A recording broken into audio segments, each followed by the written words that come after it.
Today I'm giving you my top 3 stock plugins for Pro Tools. Let's get into it. Blessons did it. What's up, fam? It's your boy Blessons back with another video. I've been in the process of putting a stock template together to mimic my template, and it got me thinking, what are my top 3 plugins that I would recommend for somebody that had just only stock plugins? And I'm gonna share that with you here today. Let's go ahead and jump into Pro Tools and I'll show you the ones that I like the most. The first one is this Autopan plugin. Now, I find myself using this a lot on vocals, especially ad-libs, right? What I love about it is it allows me to be creative with ad-libs, but get them out of the way of my mains. Let me show you what I'm talking about. So this one right here, this is just an ad-lib, and you'll see it'll pan back and forth, right? Every time they come around, the people always let me down. And the cool thing I like about this is you can widen it out. If you want them wider, you can bring it in. Also, you can go in here, you can change directions. And sometimes I do that on different ad-libs to ensure they're out of the way of each other, right? Another cool thing is you can go in here, you can change a different type of steps. Also, you can make it faster. Every time they come around. Right, so it's unlimited to the things you can do here. You can get really creative.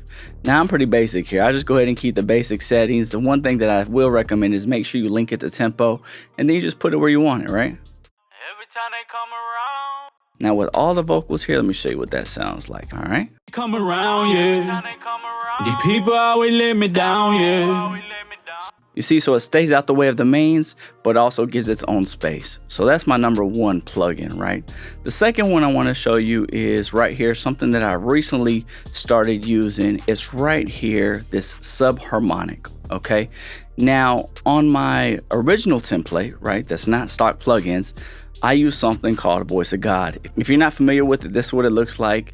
Little Labs makes it. This is the UAD version. Actually, I don't know if there is another version, but this thing right here, I use it when I need a little bit more mid-range on my kick in 808, and also it gives it a little bit more thump, hence the name thump here, right?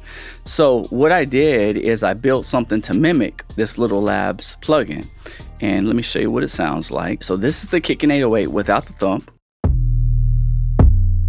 Let's bring the thump in.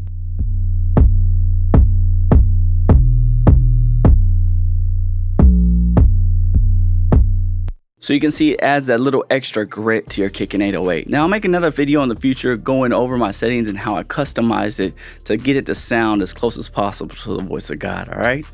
Now, number 3 here, anyone that follows me knows that I mix about 80% of my mix in mono, right? And this plugin right here, I keep it on my master track just as a stereo imager, right? Now with this here, if you put the width all the way to 0, basically it's gonna make everything mono. Check it out. Come around, yeah. The people always let me down, yeah. But if I bypass it, then I'll get stereo. Come around, yeah. The people always let me down, yeah. Okay, so this right here is kind of one of the best utility tools that I would recommend for anybody starting out mixing, because it's going to help you determine what frequencies are being masked, so that way your ears aren't fooled. All right, with that being said, these are my top 3 stock plugins for Pro Tools. Do me a favor and like this video and leave me a comment below and let me know what's your favorite stock plugin that you use in Pro Tools. Should you need me, all my information is in the description. Remember to always, always, always trust your ears, and I'm out. Blessons did it.